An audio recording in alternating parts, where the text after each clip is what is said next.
História das Aparições. Prefácio. Agora, excelentíssimo e reverendíssimo senhor bispo, será a página mais custosa de quantas vossa excelência reverendíssima me tem mandado escrever. Depois de vossa excelência reverendíssima, em particular, me ter mandado escrever as aparições do anjo, com todos os seus detalhes e pormenores, e quando me seja possível, até com os próprios efeitos íntimos, vem o senhor Dr. Gambala a pedir também a ordem de me mandar escrever as aparições de Nossa Senhora.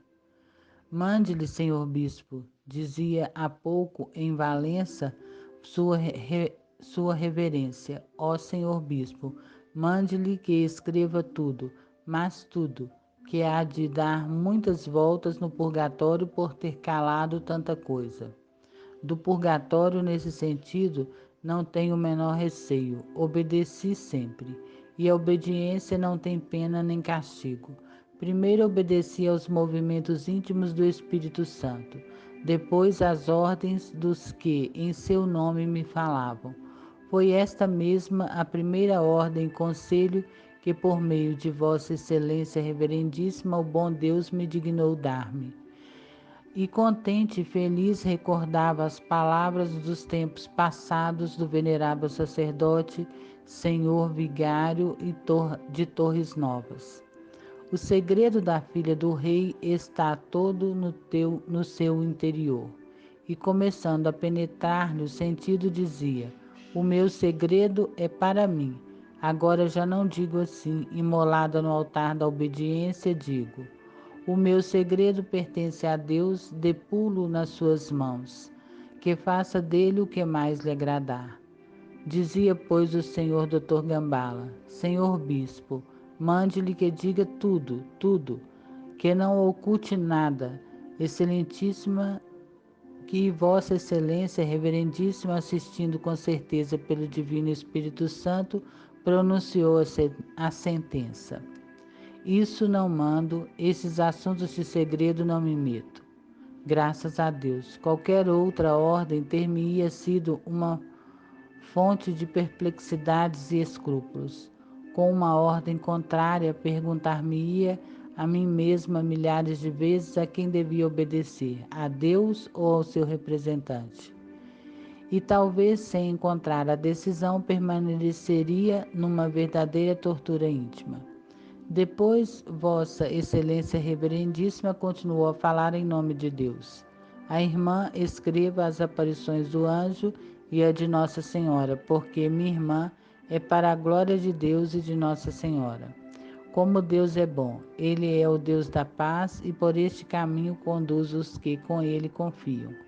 Começo, pois, a minha nova tarefa e cumprirei as ordens de Vossa Excelência Reverendíssima e os desejos do senhor Dr. Gambala, exceptuando a parte do segredo que por agora não me é permitido revelar. Direi tudo advertidamente, não deixarei nada. Suponho que poderão esquecer-me apenas alguns pequenos detalhes de mínima importância. Aparições do anjo. Pelo que posso mais ou menos calcular, parece-me que foi em 1915 que se deu esta primeira aparição do que julgo ser o anjo que não ousou por então manifestar-se de todo. Pelo aspecto do tempo, penso que se devem dar nos meses de abril até outubro de 1915. Na encosta do cabeço, que fica voltada para o sul, ao tempo de rezar o terço, na companhia de 3 companheiras de nome Teresa Matias, Maria Rosa Matias, sua irmã, e Maria Justino, do lugar da Casa Velha. Vi que sobre o arvoredo do vale que se estendia a nossos pés, pairava uma como que nuvem mais branca que neve, algo transparente com forma humana. As minhas companheiras perguntavam-me o que era. Respondi que não sabia. Em dias diferentes, repetiu-se mais 2 vezes. Essa aparição deixou-me no espírito uma certa impressão que não sei explicar. Pouco e pouco essa impressão ia se desvanecendo e creio que se não fosse o facto de lhe a seguirem, com o tempo haveria a esquecer por completo. O rodapé. Essa é a razão por que Lúcia não descreve a terceira parte do segredo. As datas, não posso precisá-las com certeza, porque neste tempo eu não sabia ainda contar os anos, nem os meses, nem mesmo os dias da semana. Parece-me, no entanto, que deveu ser na primavera de 1916 que o anjo nos apareceu a primeira vez na nossa Loca do Cabeço. Já disse no escrito sobre a Jacinta como subíamos a encosta em procura de um abrigo e como foi depois de aí merendar e rezar que começávamos a ver a alguma distância sobre as árvores que se estendiam em direção à nascente, numa luz mais branca que a neve, com a forma de um jovem transparente, mais brilhante que um cristal atravessado pelo raio do sol. À medida que se aproximava, íamos-lhes distinguindo as feições. Estávamos surpreendidos e meio absortos. Não dizíamos palavra. Ao chegar junto de nós, disse: Não temais, sou o anjo da paz, orai comigo. E ajoelhando em terra, curvou a fronte até o chão.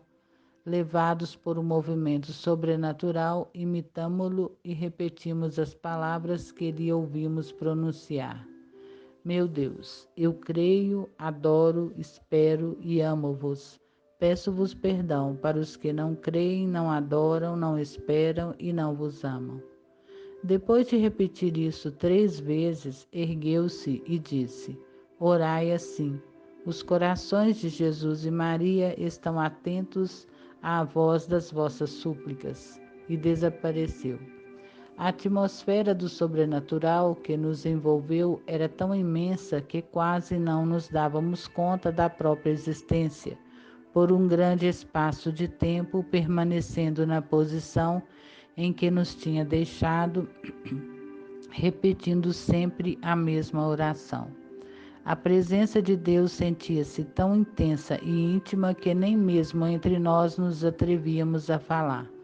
No dia seguinte, sentíamos o espírito ainda envolvido por essa atmosfera que só muito lentamente foi desaparecendo. Nesta aparição, nenhum pensou em falar nem em recomendar o segredo. Ela de si o impôs. Era tão íntima que não era fácil pronunciar sobre ela a menor palavra. Fez-nos talvez também maior impressão por ser a primeira a se manifestar.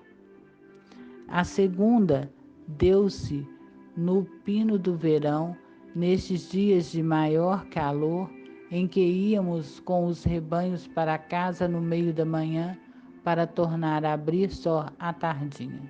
Fomos, pois, passar as horas da sesta à sombra das árvores que cercavam o poço, já várias vezes mencionado. De repente vimos o mesmo anjo junto de nós. Que fazeis? Orai, orai muito. Os corações de Jesus e Maria têm sobre vós desígnios de misericórdia. Oferecei constantemente ao Altíssimo orações e sacrifícios.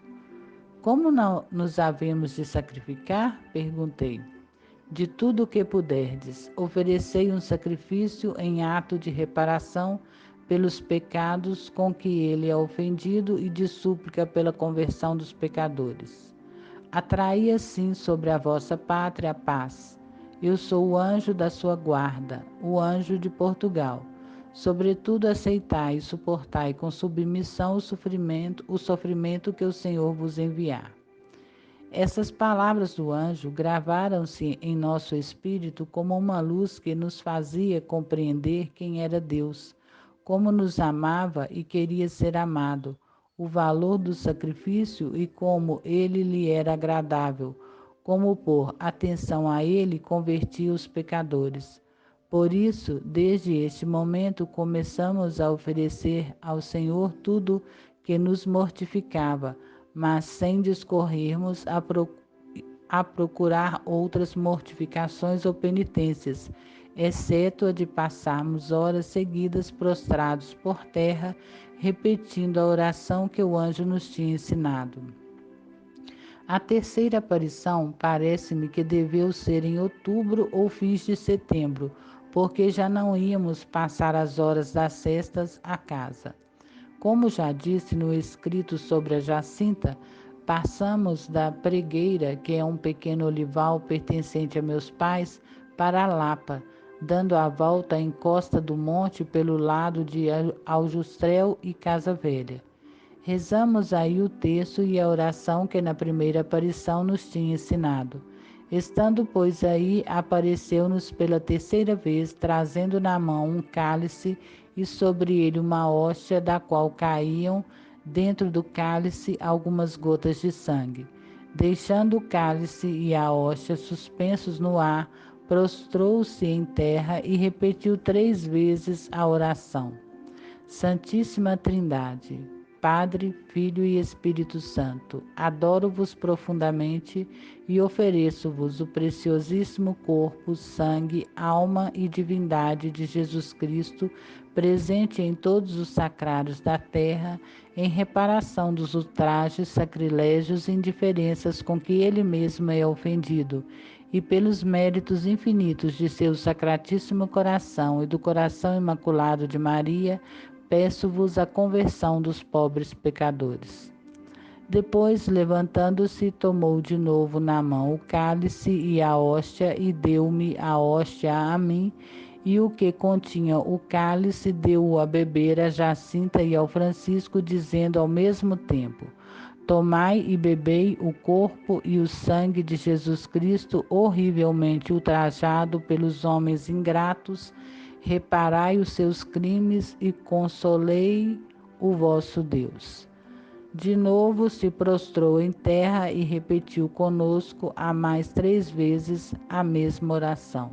Santíssima Trindade, etc. E desapareceu.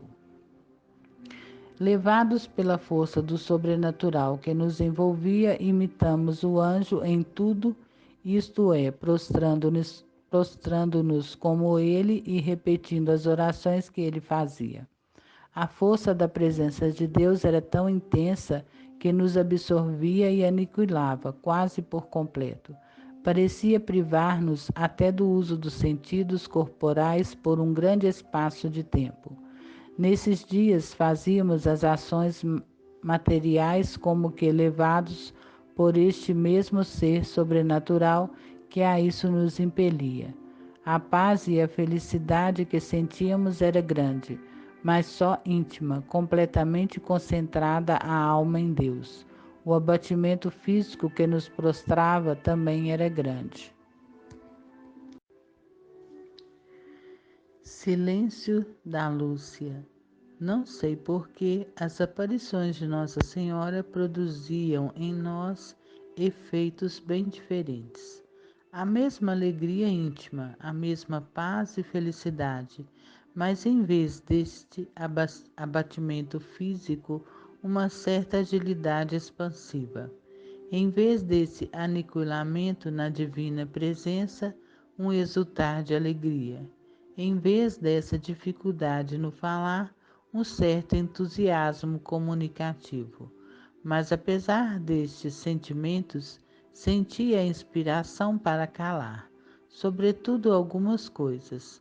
Nos interrogatórios sentia a inspiração íntima que me indicava as respostas que, sem faltar à verdade, não descobrissem o que devia por então ocultar.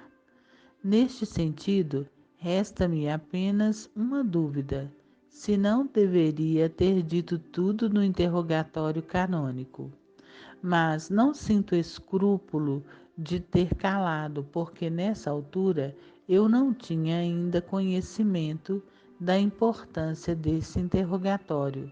Tomei-o, pois, como um de tantos a que estava habituada. Apenas estranhei a ordem de jurar, mas, como era o confessor que me mandava, eu jurava a verdade.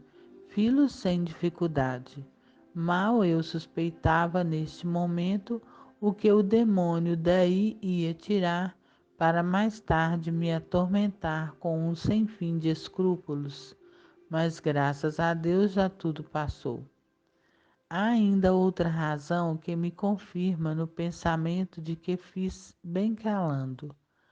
No decurso do interrogatório canônico, um dos interrogantes, o senhor Dr. Marques dos Santos, achou que podia alongar a lista das suas perguntas e começou por descer um pouco mais fundo. Antes de responder, com um simples olhar, interroguei o confessor. Sua reverência tirou-me do embaraço respondendo por mim. Lembrou ao interlocutor que ultrapassava os direitos que lhe eram dados. Quase o mesmo me aconteceu no interrogatório do Sr. Dr. Fischer, autorizado por Vossa Excelência Reverendíssima e pela Reverenda Madre Provincial. Parecia ter direito a perguntar-me tudo, mas graças a Deus que veio acompanhado pelo confessor. A um dado momento, uma estudada pergunta sobre o segredo. Senti-me perplexa, sem saber que responder. Um olhar, o confessor tinha me entendido e respondia por mim. O interrogante entendeu também e limitou-se a tapar-me a cara com uma revista que tinha diante. Assim Deus me ia mostrando que ainda não era chegado o momento por ele designado. Passo então a escrever as aparições de Nossa Senhora. Não me detenho a descrever as circunstâncias que as precederam, nem as que se lhe seguiram, visto o senhor Dr. Gambala ter feito o favor de me dispensar disto. 13 de maio. Dia 13 de maio de 1917, andando a brincar com a Jacinta e o Francisco no cimo da encosta da cova da Iria, a fazer uma paredita em volta de uma moita, vimos de repente como que um relâmpago. É melhor irmos embora para casa, disse os meus primos. E estão a fazer relâmpagos, pode vir trovoada. Pois sim. E começamos a descer a encosta, tocando as ovelhas em direção à estrada. Ao chegar mais ou menos ao meio da encosta, quase junto de uma azinheira grande que aí havia, vimos outro relâmpago. E dados alguns passos mais adiante, vimos sobre uma carrasqueira uma senhora vestida toda de branco, mais brilhante que o sol, aspergindo luz, mais clara e intensa que um copo de cristal cheio d'água cristalina atravessado pelos raios do sol mais ardente. Paramos surpreendidos pela aparição. Estávamos tão perto que ficamos dentro da luz que a cercava ou que ela espargia, talvez a 1,5 metros de distância mais ou menos. Então Nossa Senhora disse-nos: Não tenhais medo, eu não vos faço mal. De onde é vosmecê? Lhe perguntei. Sou do céu. O que é que vosmecê me quer? Vim para vos pedir que venhais aqui 6 meses seguidos, no dia 13, a esta mesma hora.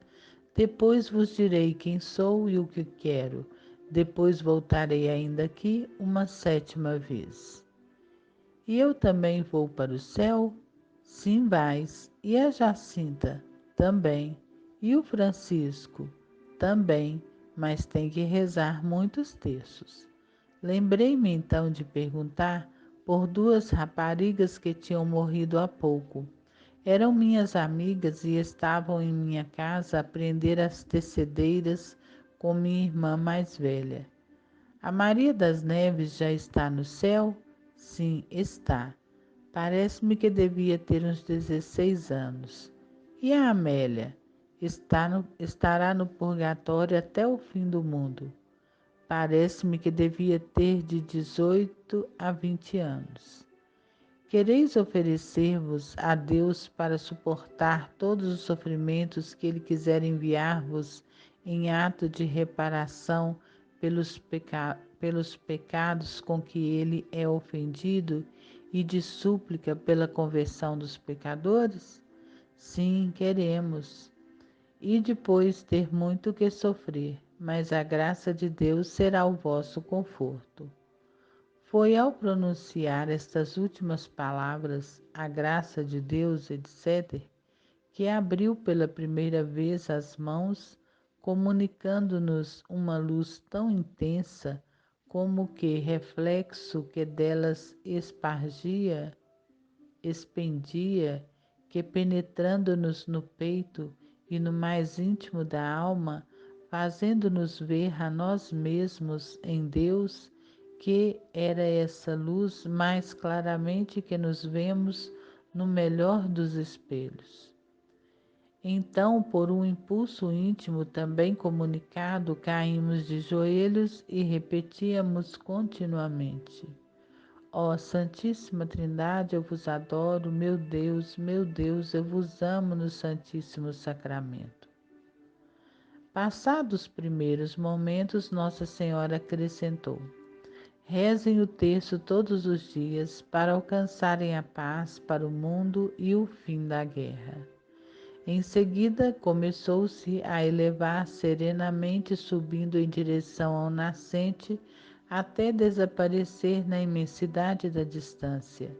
A luz que a circundava ia como que abrindo um caminho no cerrado dos astros, motivo porque alguma vez dissemos que víamos abrir-se o céu. Parece-me que já expus no escrito sobre a Jacinta, ou numa carta, que o medo que sentíamos não foi propriamente de Nossa Senhora, mas sim da trovoada que supunhamos lá vir, e dela, da trovoada, é que queríamos fugir. As aparições de Nossa Senhora não infundem medo ou temor, mas sim surpresa. Quando me perguntavam se tinha sentido e dizia que sim, referia-me ao medo que tinha tido dos relâmpagos e da trovoada que supunha vir próxima. E disso foi o que quisemos fugir, pois estávamos habituados a ver relâmpagos só quando trovejava. Os relâmpagos também não eram propriamente relâmpagos, mas sim o reflexo de uma luz que se aproximava. Por vermos esta luz é que dizíamos às vezes que víamos vir Nossa Senhora, mas propriamente Nossa Senhora só a distinguíamos nesta luz quando já estava sobre a azinheira. O não sabermos explicar e querer evitar perguntas foi que deu lugar a que umas vezes disséssemos que a víamos vir, outras que não. Quando dizíamos que sim, que havíamos vir, referíamos-nos a que víamos aproximar esta luz, que afinal era ela. E quando dizíamos que não vimos vir, referíamos a que propriamente Nossa Senhora só a vimos quando já estava sobre a azinheira. 13 de junho. Dia 13 de junho de 1917, depois de rezar o terço com a Jacinta e o Francisco e mais pessoas que estavam presentes, vimos de novo o reflexo da luz que se aproximava, a que chamávamos relâmpago, e em seguida Nossa Senhora sobre a carrasqueira, em tudo igual a maio. Vós me sês que me quer? Perguntei.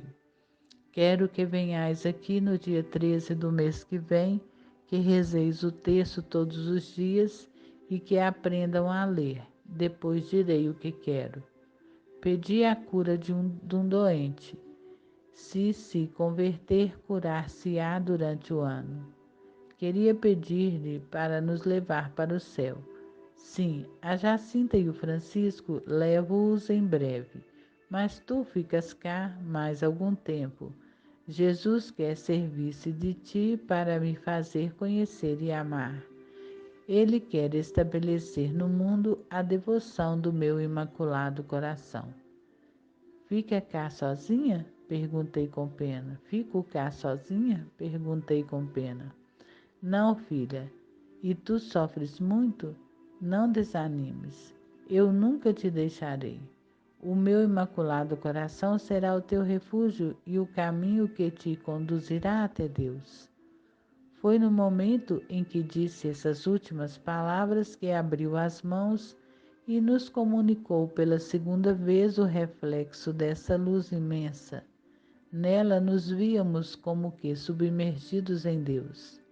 A Jacinta e o Francisco pareciam estarem na parte dessa luz que se elevava para o céu e eu na que se espargia sobre a terra. À frente da planta da mão direita de Nossa Senhora estava um coração cercado de espinhos que parecia estar encravados. Compreendemos que era o Imaculado Coração de Maria, ultrajado pelos pecados da humanidade, que queria reparação. Aqui tem um rodapé.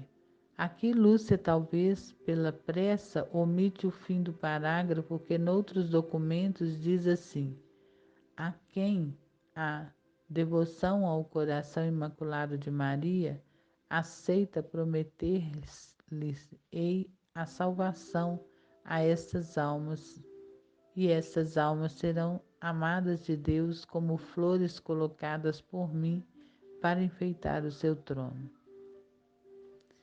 Eis, excelentíssimo e reverendíssimo senhor bispo, ao que nos referíamos quando dizíamos que Nossa Senhora nos tinha revelado um segredo em junho. Nossa Senhora não nos mandou ainda dessa vez guardar segredo, mas sentíamos que Deus a isso nos movia. 13 de julho. Dia 13 de julho de 1917, momentos depois de termos chegado à cova da Iria, junto da carrasqueira, entre numerosa multidão de povo, estando a rezar o terço, vimos o reflexo da acostumada luz e em seguida Nossa Senhora sobre a carrasqueira. Vós me o que me quer? Perguntei.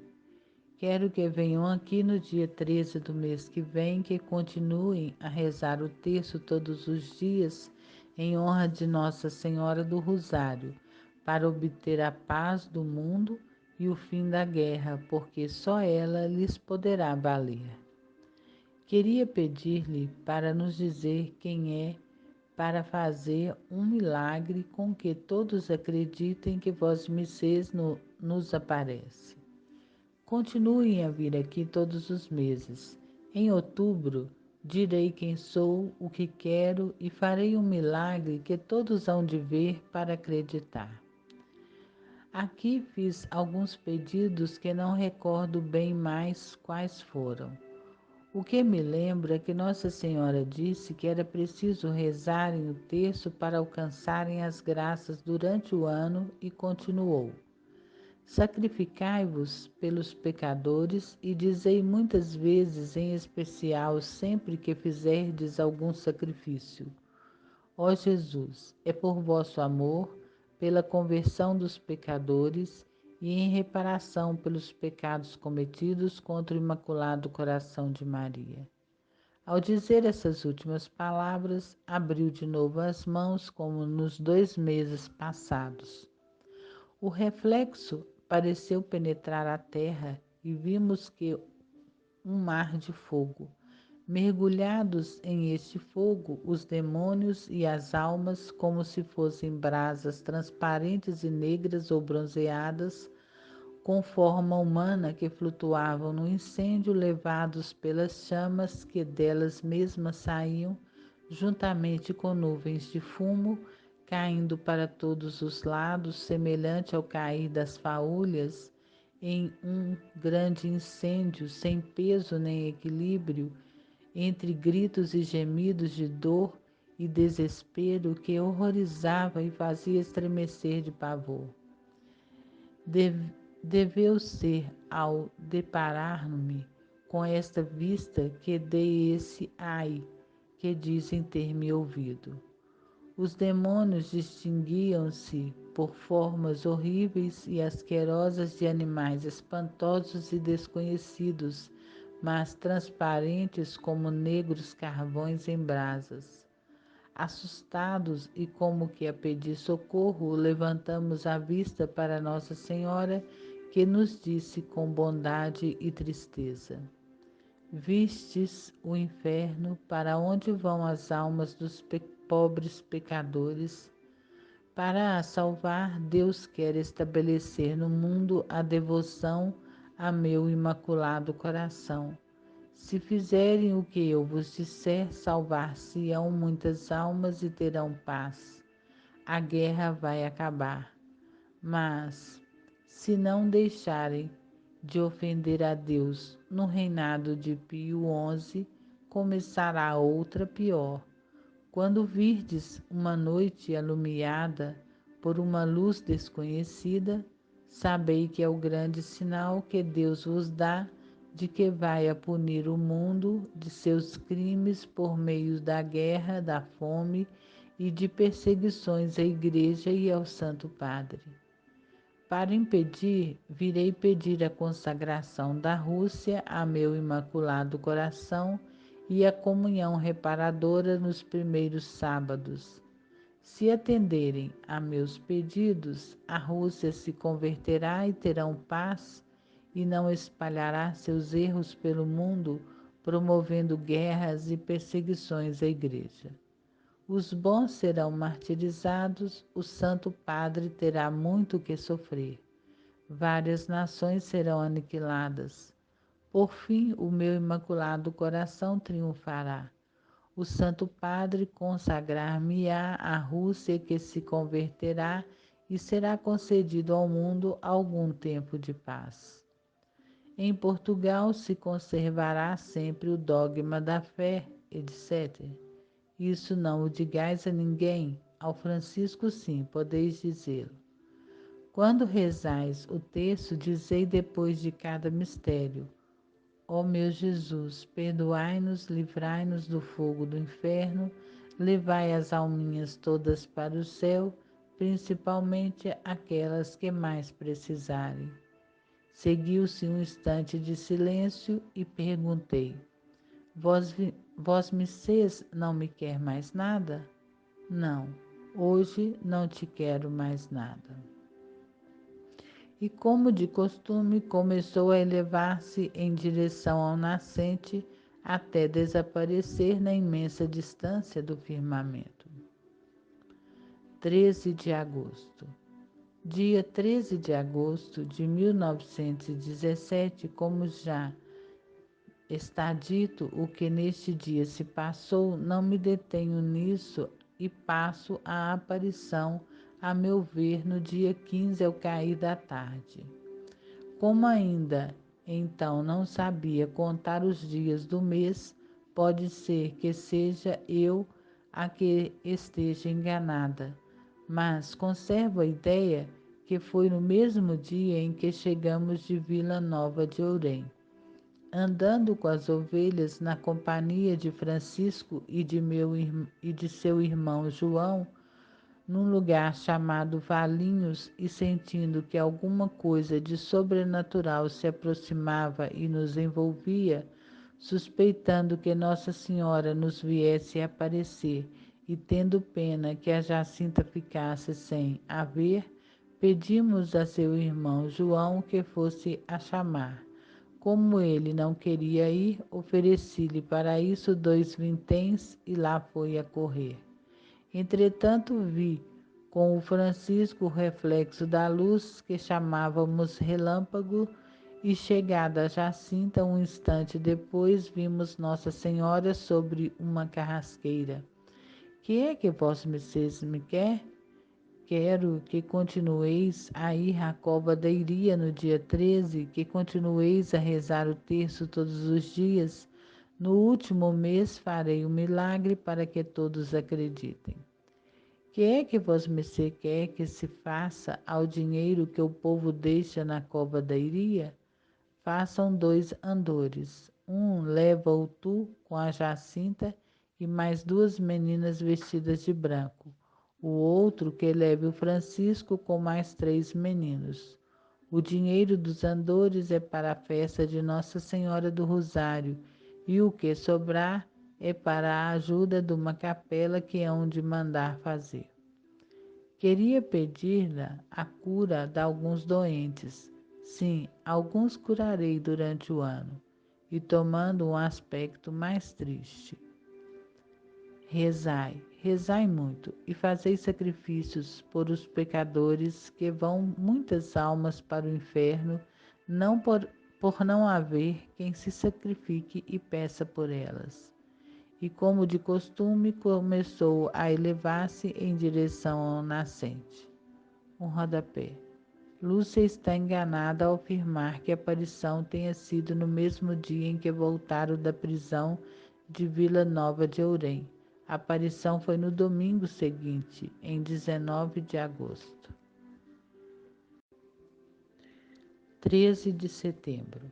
Dia 13 de setembro de 1917, ao aproximar-se a hora, lá fui com a Jacinta e o Francisco, entre numerosas pessoas que a custo nos deixavam andar. As estradas estavam apinhadas de gente. Todos nos queriam ver e falar. Ali não havia respeito humano. Numerosas pessoas e até senhoras e cavalheiros, conseguindo romper por entre a multidão que à nossa volta se apinhava, vinham prostrar-se de joelhos diante de nós, pedindo que apresentássemos a Nossa Senhora as suas necessidades. Outros, não conseguindo chegar junto de nós, chamavam de longe. Pelo amor de Deus, peçam a Nossa Senhora que me cure meu filho que é aleijadinho. Outro, que me cure o meu que é cego. Outro, o meu que é surdo. Que me traga meu marido, meu filho que anda na guerra. Que me converta um pecador. Que me dê saúde, que estou tuberculoso, etc. e etc.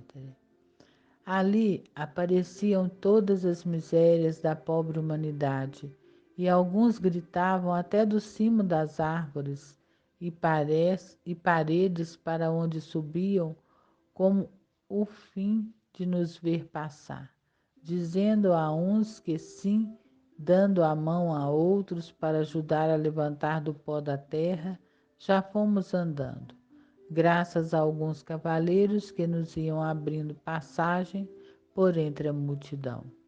Quando agora leio no Novo Testamento estas cenas tão encantadoras da passagem de Nosso Senhor pela Palestina, recordo estas que, tão criança ainda, Nosso Senhor me fez presenciar nestes pobres caminhos e estradas de Aljustrel a Fátima e a Cova da Iria.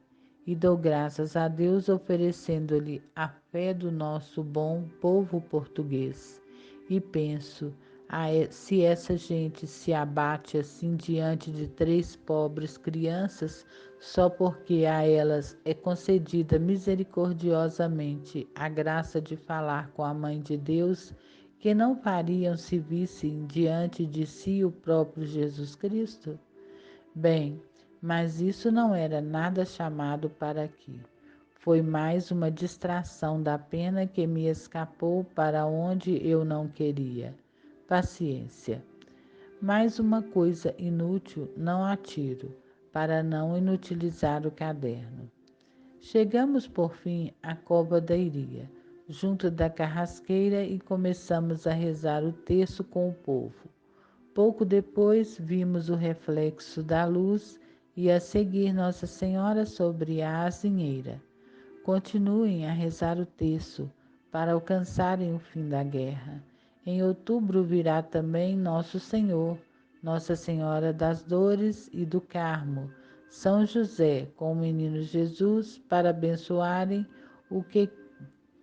abençoarem o mundo. Deus está contente com os vossos sacrifícios, mas não quer que durmais com a corda. Trazei-a só durante o dia. Tem-me pedido para lhe pedir muitas coisas, a cura de alguns doentes, um surdo-mudo. Sim, alguns curarei, outros não. Em outubro farei o milagre, para que todos acreditem. E começando a elevar-se, desapareceu como de costume. 13 de outubro. Dia 13 de outubro de 1917. Saímos de casa bastante cedo, contando com as demoras do caminho. O povo era em massa, a chuva torrencial. Minha mãe, temendo que fosse aquele o último dia da minha vida, com o coração retalhado pela incerteza do que iria acontecer, quis acompanhar-me. Pelo caminho, as cenas do mês passado, mais numerosas e comovedoras.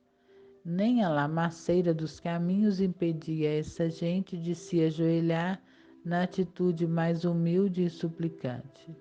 Chegados à cova da Iria, junto da carrasqueira, levada por um movimento interior, pedi ao povo que fechassem os guarda-chuvas para rezarmos o terço. Pouco depois, vimos o reflexo da luz e, em seguida, Nossa Senhora sobre a carrasqueira. Que é que vós me quer? Quero dizer-te que façam aqui uma capela em minha honra, que sou a Senhora do Rosário, que continuem sempre a rezar o terço todos os dias. A guerra vai acabar e os militares voltarão em breve para suas casas. Eu tinha muitas coisas para lhe pedir. Se curavam os doentes e se convertiam os pecadores, etc. Sim, uns, outros não. É preciso que emendem, que peçam perdão dos seus pecados.